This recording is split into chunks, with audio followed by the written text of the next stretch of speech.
Lectura de los Hechos de los Apóstoles. Todos se reunían asiduamente para escuchar la enseñanza de los apóstoles y participar en la vida común, en la fracción del pan y en las oraciones. Un santo temor se apoderó de todos ellos, porque los apóstoles realizaban muchos prodigios y signos. Todos los creyentes se mantenían unidos y ponían lo suyo en común. Vendían sus propiedades y sus bienes y distribuían el dinero entre ellos, según las necesidades de cada uno. Íntimamente unidos, frecuentaban a diario el templo, partían el pan en sus casas y comían juntos con alegría y sencillez de corazón. Ellos alababan a Dios y eran queridos por todo el pueblo. Y cada día el Señor acrecentaba la comunidad con aquellos que debían salvarse. Palabra de Dios.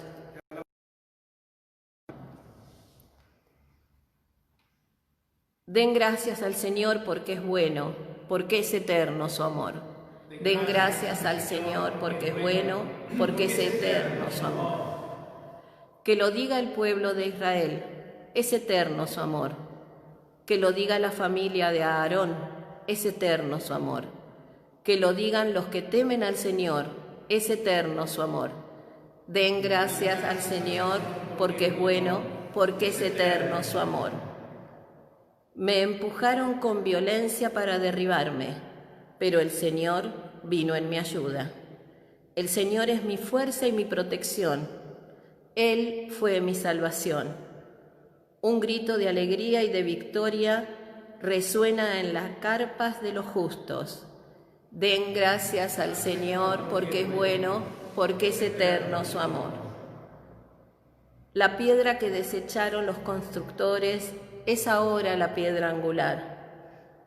Esto ha sido hecho por el Señor y es admirable a nuestros ojos. Este es el día que hizo el Señor. Alegrémonos y regocijémonos en Él. Den gracias al Señor porque es bueno, porque es eterno su amor.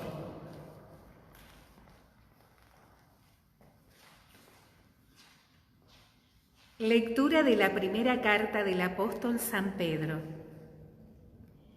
Bendito seas Dios, el Padre de nuestro Señor Jesucristo, que en su gran misericordia nos hizo renacer, por la resurrección de Jesucristo, a una esperanza viva, a una herencia incorruptible, incontaminada e imperecedora, que ustedes tienen reservada en el cielo. Porque gracias a la fe, el poder de Dios los conserva para la salvación dispuesta a ser revelada en el momento final. Por eso, ustedes se regocijan a pesar de las diversas pruebas que deben sufrir momentáneamente.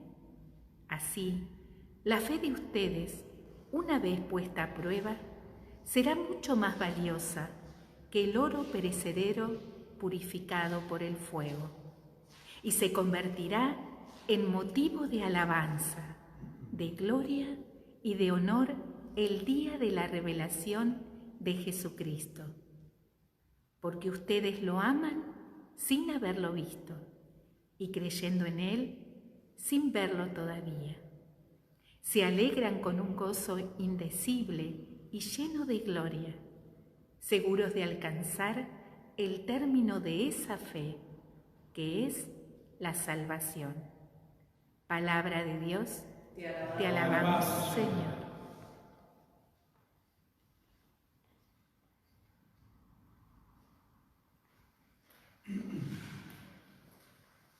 Purifícase en los labios.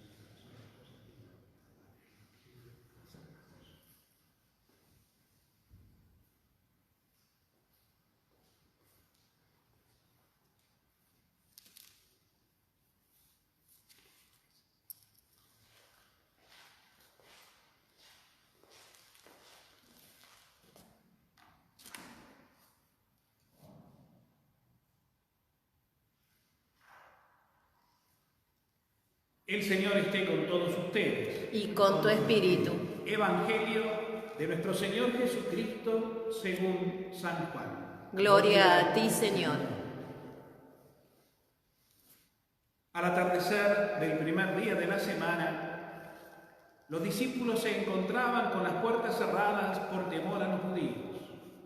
Entonces llegó Jesús y poniéndose en medio de ellos les dijo: la paz esté con ustedes. Mientras decía esto, les mostró sus manos y su costado. Los discípulos se llenaron de alegría cuando vieron al Señor. Jesús les dijo de nuevo: la paz esté con ustedes. Como el Padre me envió a mí, yo también los envío a ustedes. Al decirles esto, sopló sobre ellos y añadió: reciban el Espíritu Santo. Los pecados serán perdonados a los que ustedes se los perdonen y serán retenidos a los que ustedes se los retengan. Tomás, uno de los 12, de sobrenombre el mellizo, no estaba con ellos cuando llegó Jesús. Los otros discípulos le dijeron: hemos visto al Señor. Él les respondió: si no veo la marca de los clavos en sus manos, si no pongo el dedo en el lugar de los clavos y la mano en su costado, no lo creeré. 8 días más tarde, estaban de nuevo los discípulos reunidos en la casa y estaba con ellos Tomás.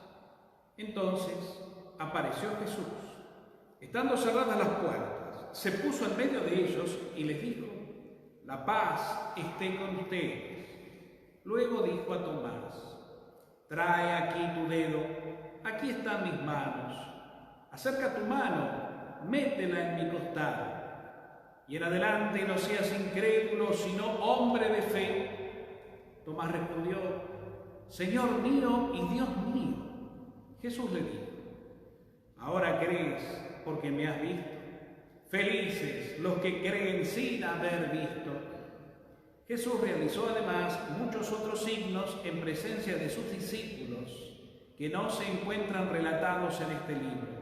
Estos han sido escritos para que ustedes crean que Jesús es el Mesías, el Hijo de Dios, y creyendo tengan vida en su nombre. Palabra del Señor. Gloria a ti, Señor.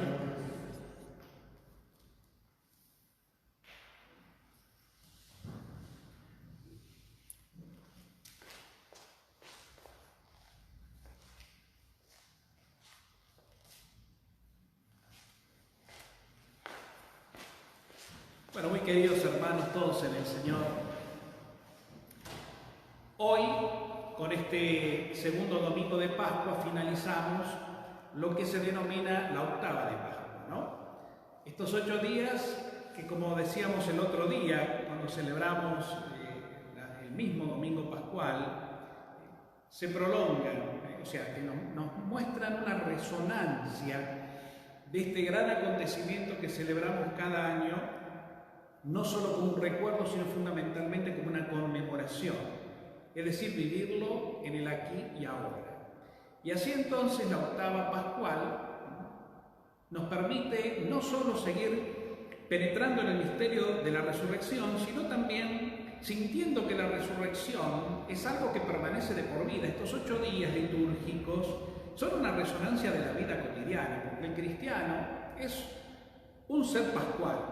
Es decir, que vive su vida en clave de Pascua, es decir, en clave de paso de muerte a vida, de oscuridad a tinieblas, de incertidumbre a plenitud, a gozo y a resurrección. Ese camino del cristiano, ese paso a paso, es una constante en nosotros que la Iglesia nos permite litúrgicamente todos los años repetirlo en una celebración así intensa, como lo fue el Triduo Pascual, el día propiamente de la resurrección y esta prolongación de 8 días. Que lo mismo sucede con la Navidad, ya que una y otra, las dos caras de una misma moneda, podríamos decir, ¿no? Son las dos celebraciones, los dos acontecimientos supremos de nuestra historia de la salvación. La llegada del Mesías, la encarnación del Hijo de Dios que nos muestra el camino, que nos revela y nos trae el reino de Dios, y la entrega de este Mesías como cumplimiento y como plenitud de ese mensaje en su pasión, muerte y resurrección. Entonces, tanto la Navidad tiene su octava como la Pascua tiene su octava. Pero además la Pascua tiene 50 días litúrgicamente celebrables, que los vamos ya los empezamos a celebrar, y que culminarán con la gran solemnidad de Pentecostés. De manera que esta cincuentena pascual es un regalo realmente, una gracia que en la Iglesia tenemos para seguir degustando la palabra de Dios de cada misa, y el clima propio de la liturgia nos ponen en clave de aleluya, es decir, de alegría, de gozo, exultantes porque el Señor está vivo. Y está vivo siempre, desde siempre y para siempre, pero nosotros, insisto, lo vamos celebrando porque necesitamos esta ayuda que la liturgia nos da como una especie de inyección de vida, un recuerdo que nos recuerda justamente nuestra identidad. Cristo resucitado te hizo una nueva criatura. Ya no somos hombres viejos, aunque sigan nosotros todavía teniendo su injerencia el hombre viejo, y por eso nos confesamos y por eso reconocemos nuestros pecados, nuestras imperfecciones, debilidades, todas esas cosas propias, ¿no?, de la fragilidad humana, propio del hombre viejo. En nosotros está presente, y es esa nuestra verdad, el hombre nuevo, Cristo en mí. Entonces, ¿en qué consiste nuestra vida pascual? En conscientes de que hemos nacido de nuevo por el bautismo, y en el bautismo hemos sido sumergidos con Cristo vivo, resucitado, estamos llamados justamente todos los días en el amor, en nuestra experiencia de Dios, en nuestra comunión con Dios, en nuestra oración, ¿no?, en nuestra liturgia interior del encuentro y de la contemplación. Estamos llamados a resurgir para que esa experiencia con Cristo vivo me lleve a obras concretas de misericordia. Justamente hoy en el Día de la Misericordia. ¿Y qué es obras de misericordia? Obras de caridad. La misericordia no es solamente el perdón, que ciertamente es un atributo de Dios Padre. Así nos lo enseñó Jesús de mil maneras. Fundamentalmente con la parábola del Hijo Pródigo, el Padre misericordioso, ¿cierto? Ese Padre que espera, ese Padre que no condena, ese Padre que cuando nos ve volver nos sale corriendo a abrazarnos y nos hace una fiesta en nuestro honor, porque nos recupera y porque nuestro arrepentimiento y nuestra decisión de volver a Él es un motivo de alegría para Él. Por eso celebra. Fíjense, ¿no?, cómo es Dios. Así se nos mostró, así nos lo enseñó Jesús. Lejos de aquel Dios del Antiguo Testamento, un Dios tal vez castigador, un Dios exigente de cumplimientos de leyes y preceptos, para encontrar un Dios nuevo, el Dios de la vida, que en Jesucristo se nos muestra como el Padre misericordioso y que nos adopta como hijos, enseñándonos Jesús a poder decirle a Él con toda propiedad: Abba, papá, papito. Fíjense, ¿no?, qué misterio de amor tan grande, tan insondable, que nuestra inteligencia y obviamente nuestras capacidades humanas no van a poder jamás comprender, jamás. Y será por eso que nos quedamos a mitad de camino muchas veces, ¿no?, en lo que hace a nuestra vida en Dios. Porque pretendemos tal vez entenderlo todo. Es como buscar la explicación a todo. Fíjense que un poco de eso habla el Evangelio de hoy. Este Evangelio donde el protagonista, el protagonista es Jesús, pero el coprotagonista es Tomás. Este Tomás que, según la narración de Juan, cuando Jesús por primera vez se apareció el primer día, es decir, el día propio de su resurrección, a la comunidad reunida, él no estaba. Y cuando volvió a la comunidad y los discípulos, sus compañeros, le decían: hemos visto al Señor, está vivo, ¿él qué dice? No, muchachos, basta, ya demasiado. Si yo, mire, no veo, yo no creo. Si yo no toco, no creo. 8 días más tarde, nuevamente reunida la comunidad, ahí estaba también Tomás y Jesús, que se aparece. Y lo primero que hace cuando lo saluda, lo llama. ¿Y qué le dice? Bueno, vení, ¿Querés convencerte? Tocame, acá estoy. Y en adelante, no seas incrédulo sino hombre de fe, y felices aquellos que creen sin haber visto. Entonces, fíjense el tema central donde está, ¿no? Él buscaba tal vez, y un poco en la figura de Tomás, estamos representados todos. Piensen que los evangelios, sobre todo en este caso, en la narración que hace San Juan, no es un evangelio donde se narra un hecho histórico, una crónica histórica de un acontecimiento concreto, sino es una teología elaborada en la vida de la comunidad post-pascual, una comunidad que fue madurando la presencia del resucitado y que se da cuenta, que nos muestra que lo esencial no es ver a Cristo y tocar a Cristo, como muchas veces por nuestra razón pretendemos, el hecho del milagro, el hecho de lo mágico, el hecho de lo deslumbrante, y en eso nos quedamos, sino justamente felices aquellos que creen sin haber visto. Es decir, el morir a la lógica humana y al razonamiento nuestro, que es limitado, para dar lugar al hombre de fe, al hombre que contempla, al hombre que tiene la gracia del Espíritu Santo de ver más allá de lo que sus ojos pueden ver y percibir, porque contempla, porque ha vivido y vive una experiencia interior del misterio. Y esa experiencia interior del misterio es la que me lleva a resurgir con Cristo y a poder ser testigo de Cristo. Pablo es un hecho concreto también, justamente, el apóstol Pablo, de un apóstol que no lo vio a Jesús resucitado, sino que tuvo una experiencia mística. Esa experiencia donde Jesús se le reveló como una voz, como una luz, que le permitió a él llevar a cabo en primer lugar una conversión. De perseguidor de los cristianos se transforma en un cristiano que luego termina siendo apóstol. Entonces, esa es la vida del cristiano, la tuya, la mía, la de cada uno de nosotros, que parte de una experiencia. Por eso la Pascua es experiencia de una contemplación profunda del misterio.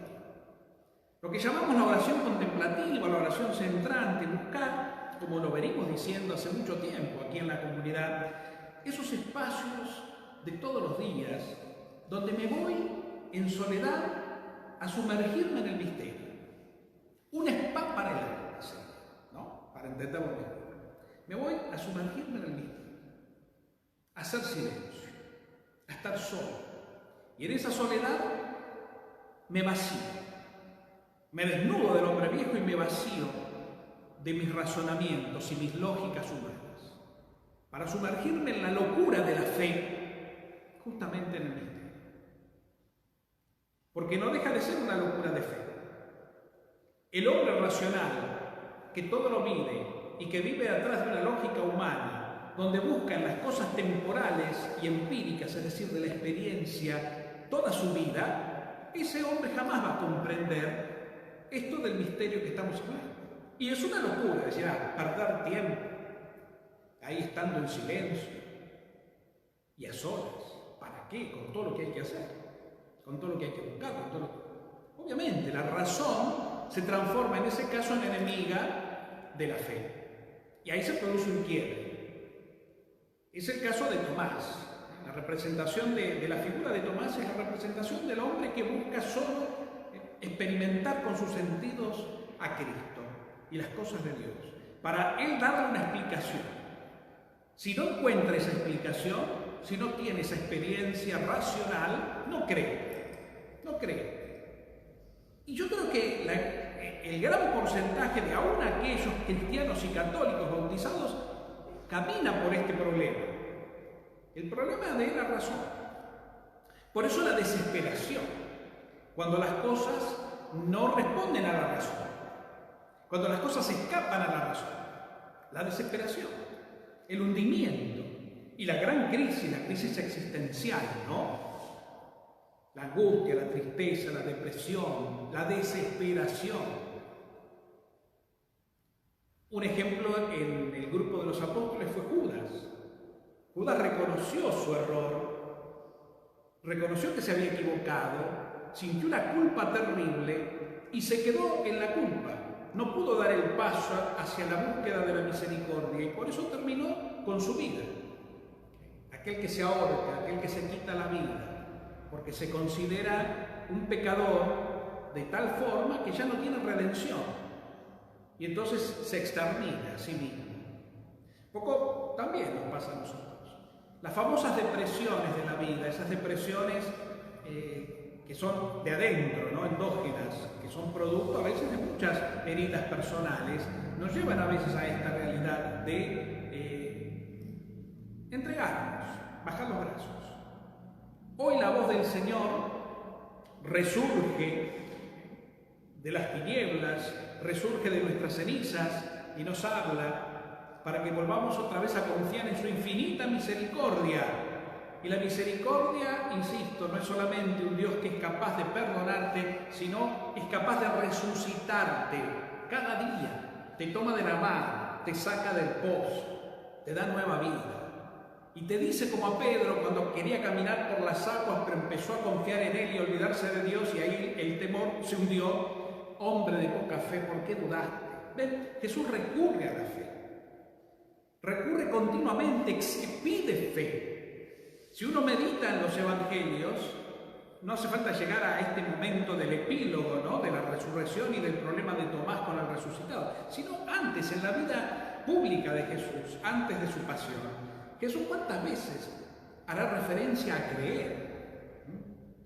Vete en paz, tu fe te ha salvado. ¿Crees que puedo hacerlo? Vete, tu hijo está sano. Jesús que invita a la fe, que invita a la fe. Y que critica a ese grupo de gente que se alimentó de la multiplicación de los panes, pero lo sigue a él justamente porque les dio de comer, y no por lo que él es, sino por lo material, por el uso y usufructo que puedo sacar de Dios, y no justamente por Dios mismo. Nosotros no tenemos que buscar las consecuencias, tenemos que quedarnos con la causa, y la causa eficiente. Y la causa eficiente en filosofía significa aquel que obra, que hace las cosas. En este caso, la vida. ¿Y quién es la causa eficiente de la vida? Vida con mayúscula, el mismo Dios, en la persona de Jesucristo resucitado. Entonces, ahí hay que centrarse. De esto se trata, ¿no? Y es maravilloso el tiempo de Pascua. ¿Sí? Le queremos sacar el jugo, ¿no? A todo lo que la lectura, la Sagrada Escritura nos va presentando en todos estos días. Fíjense que magistral este discurso de Pedro en esta primera carta que el apóstol, el primado de los apóstoles escribe, ¿no? Cuando le genera esto como una especie de un himno de alabanza y de reconocimiento de la obra de Dios, y él la escribe para la gente a la cual él pastoreaba en Jerusalén, ¿no? Bendito sea Dios, el Padre de nuestro Señor Jesucristo, que en su gran misericordia nos hizo renacer por la resurrección de Jesucristo a una esperanza viva, una herencia incorruptible, incontaminada, imperecedera, que ustedes tienen reservada en el cielo, pero que ya en el aquí y ahora de tu vida está fija, presente en tu corazón, por el bautismo. Porque tu cielo en el aquí y ahora es el bautismo, nace en el bautismo. Y el sagrario de ese misterio para contemplar, que llama a la contemplación, es tu corazón, sagrario de Dios. Donde descubrimos esto, en la fe, que somos resucitados con Cristo a una esperanza viva, incorruptibles, incontaminados e imperecederos. ¿Ven? Todo lo contrario al mundo, todo lo contrario al mundo. El mundo es corrupción por donde quieran mirar. Es contaminación de todo sentido. Moral, biológica, social, política. Lamentablemente, no hay nada puro. Todo está contaminado por una cosa o por otra.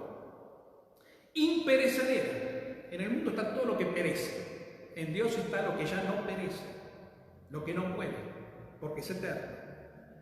A eso hemos sido llamados.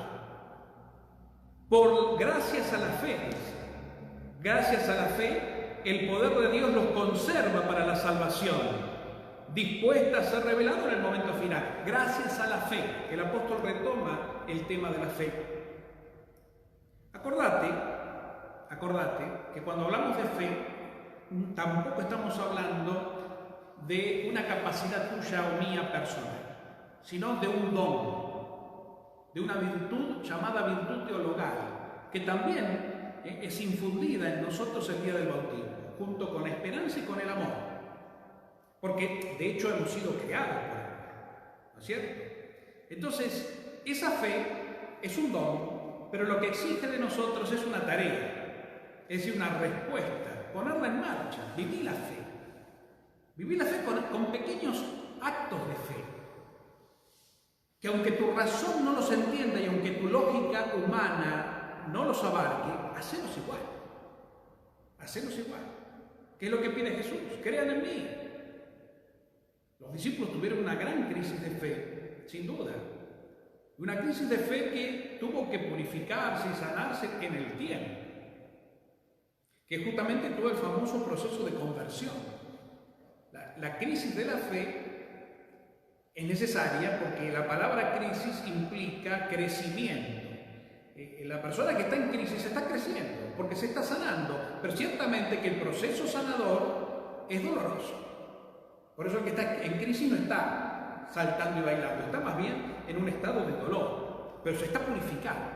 Yo creo que este tiempo también es una crisis que, más allá de lo que está pasando, que es real, a nosotros Dios nos está llamando a un camino interior de la gran purificación, para llegar luego, sea porque termine la crisis o sea por lo que Dios quiera, por las gracias o por las pautas que Dios nos dé, a tener una vida distinta.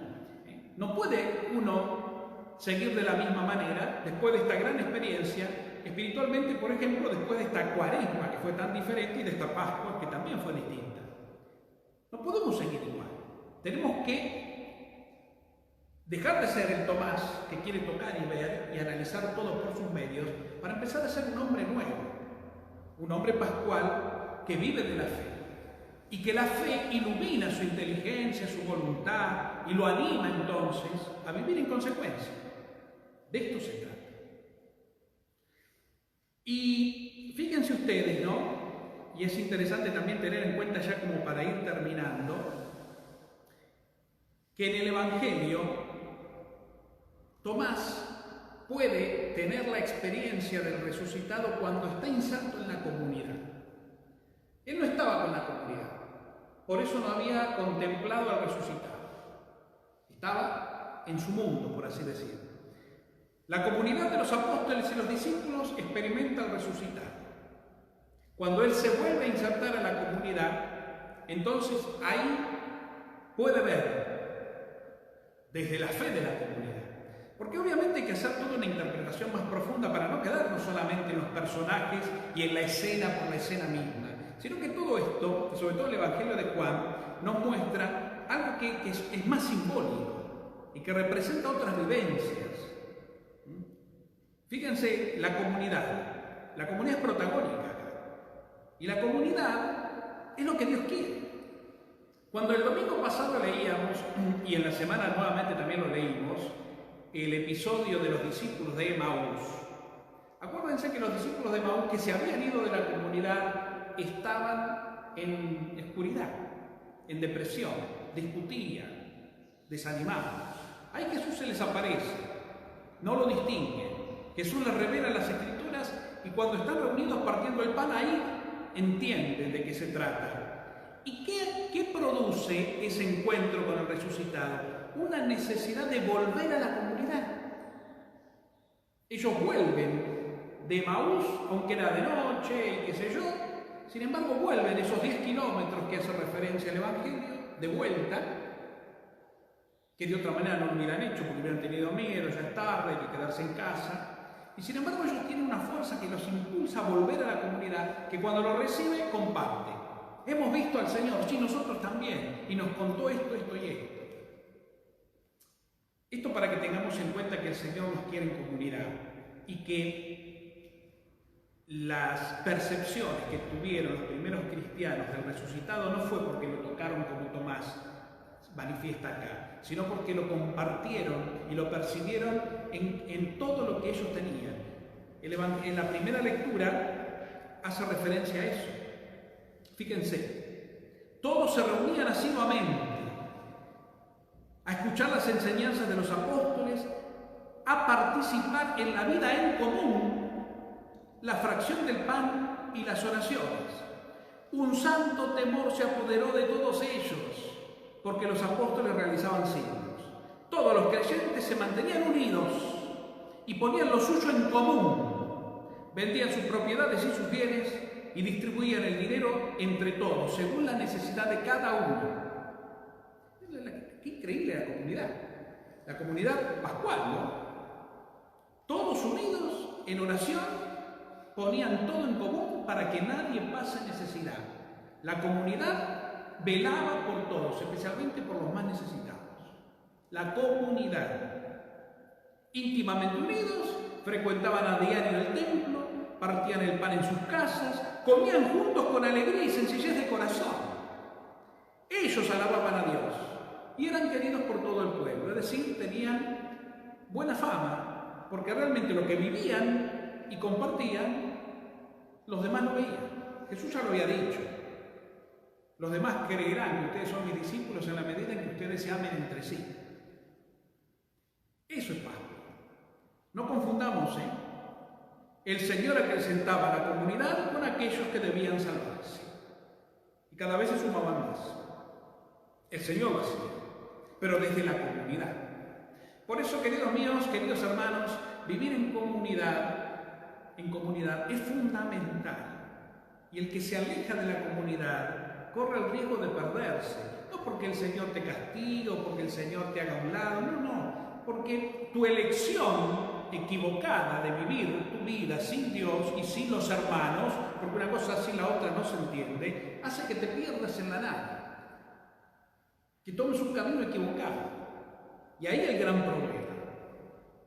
El Señor nos llama a la comunidad. Estamos en comunidad. En este tiempo no en una comunidad que comparte físicamente, por razones obvias, pero en comunidad, porque estamos unidos en la oración, porque estamos unidos en la necesidad. Agradezco de todo corazón a cuantos hermanos que me han llamado y me han dicho: Padre, ¿qué necesita la parroquia? Y han acercado sus aportes, han acercado su ayuda, han acercado alimentos no perecederos para que desde aquí podamos seguir asistiendo a familias que hoy están pasándola mal, con hambre. Bendita la comunidad, de esto se trata. Y qué lindo es cuando esto se presente hoy, en el aquí y ahora, desde el testimonio de lo que fue la primera comunidad. Porque ser comunidad cristiana no significa vivir en pasivo, sino en activo. Y estamos activos, continuamente activos. Aunque estemos encerrados en casa, aunque no podamos salir, aunque estemos limitados, estamos activos porque el Espíritu nos hace activos. Y el ir generando con creatividad cómo puedo ayudar, cómo puedo dar una mano, es justamente un efecto de la Pascua y de mi identidad de resucitado por el bautismo. Y así vamos creciendo y así vamos haciendo nuestros aportes. Aportes de ideas, aportes materiales, aportes espirituales. Rezamos los unos por los otros. Nos visitamos, aunque sea de manera así tecnológica, llamados telefónicos, redes sociales. Aprovechamos todo lo que tenemos a nuestro alcance para fortalecer el vínculo de la comunidad. Porque somos comunidad y porque no nos entendemos si no estamos en comunidad. Y todo lo ponemos en común, lo que podemos, lo que tenemos, lo que el Señor nos va dando, porque todo brota de Él, una fuente inagotable de bendiciones. Y lo sabemos, lo creemos. Entonces el Señor hoy nos llama, creo yo, tanto porque la palabra de Dios así un poco lo manifiesta, ¿no?, a renovar nuestro sí comunitario. Soy una persona que tengo identidad propia, porque somos únicos y irrepetibles, y el Señor nos llama a cada uno para una misión determinada, con carismas determinados. No somos todos iguales, pero siempre en bien de todos, para el bien común. De esto se trata. Esto es comunidad, esto es Pascua. Y así, en esto, experimentamos al resucitado. Cristo está aquí. ¡Qué maravilla está! Lo siento, lo percibo, lo veo, en actitudes en mi hermano, en la celebración. Y así se renueva, ¿no?, la frescura de una celebración. Y los sacramentos, los ritos, la liturgia, adquiere una dimensión verdaderamente sobrenatural, porque de eso se trata también. Son signos que simbolizan cosas más profundas. Signos externos, sí, que la liturgia nos permite tener para que podamos sumergirnos en lo que los sentidos no perciben y adorar desde ahí y exultar y en la gran comunión de amor de una iglesia toda, nosotros los peregrinos con aquellos que están ya en el triunfo de la gloria, en una comunidad sin fin. Y qué lindo, y ya termino con esto, creer que no se trata de tocar al resucitado, sino se trata de percibir, y vaya que es así. Y me viene a la mente esto que a veces decimos, ¿no? Cuando un ser querido parte, ¿no?, está el dolor del duelo, pero también vienen después como experiencias que uno u otro de alguna manera tiene respecto del que partió. Soñarlo, verlo, sentir, percibir como que hay signos de que está, aunque haya muerto biológicamente. Y esos signos son reales, porque manifiestan justamente que la muerte no es el fin de nada. Es un proceso biológico, pero la vida siempre va más allá, porque cuando Dios nos dio la vida, nos la dio para siempre. Entonces percibir, de alguna forma, en mi afecto, en mi corazón, no solo en mi recuerdo, sino también en esa comunión de los santos que tanto decimos. La presencia de aquel que ya no está físicamente, pero que ya ha llegado a la plenitud de la vida. Su vida fue plena siempre, porque nuestra vida ya está resucitada en Cristo, pero un día, cuando termine nuestra peregrinación, esa desencarnación, por así decirlo, lo biológico, se da el paso hacia lo sobrenatural definitivamente, de manera ya absoluta. Y eso se percibe, porque nuestra comunión es espiritual, no es racional.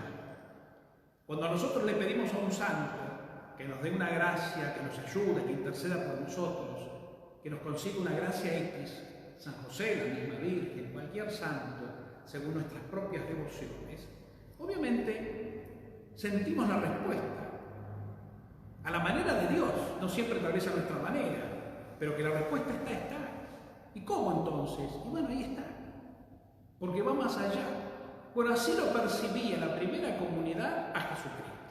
Y así lo seguimos percibiendo, en una presencia que está en el amor, porque Dios es amor. Vamos a pedirle entonces a la Virgen esta gracia, en este tiempo pascual, en este día de la misericordia, en estos días donde se nos llama a seguir profundizando la contemplación y la escucha, a pedirle a la Virgen que ella, que es experta en todo esto, nos enseñe realmente a vivir una auténtica, profunda y vivencial experiencia pascual. Y que nos ayude a ser cada día más comunidad, a necesitar de mi hermano, a desear. Es bueno desear, y es lindo si estamos en casa y sentimos el deseo de estar en la parroquia, de volver al grupo, de volver a la catequesis, de volver a la misa. Eso está bueno, es un buen signo. Pero sepamos que ya ahora, en esta realidad que nos toca, provisoria, pero nos toca, ya estamos unidos en el espíritu de la comunión, con Dios y con mis hermanos. Por eso rezamos los unos por los otros, ofrecemos la misa los unos por los otros, por toda la iglesia, especialmente por aquellos que están más necesitados de nuestra oración, que están pasando momentos difíciles, enfermedades, carencias materiales, incertidumbres respecto del trabajo, una familia dividida a veces por estas cuestiones, donde quiero ver a mi ser querido y no puedo, y eso genera en muchos tristeza. Las clases que cada vez se prolonga más, el que no comiencen, en fin, tantas cosas humanas. Pedirle a la Virgen que ella nos enseñe a trascender a todo esto y a poder encontrarle un sentido más profundo. Y que no le tengamos miedo a la crisis, sino que la crisis es crecimiento, maduración. Ella está a nuestro lado, ella lo pasó también. Y hoy nos acompaña a nosotros, sus hijos. Que así sea. Que así sea.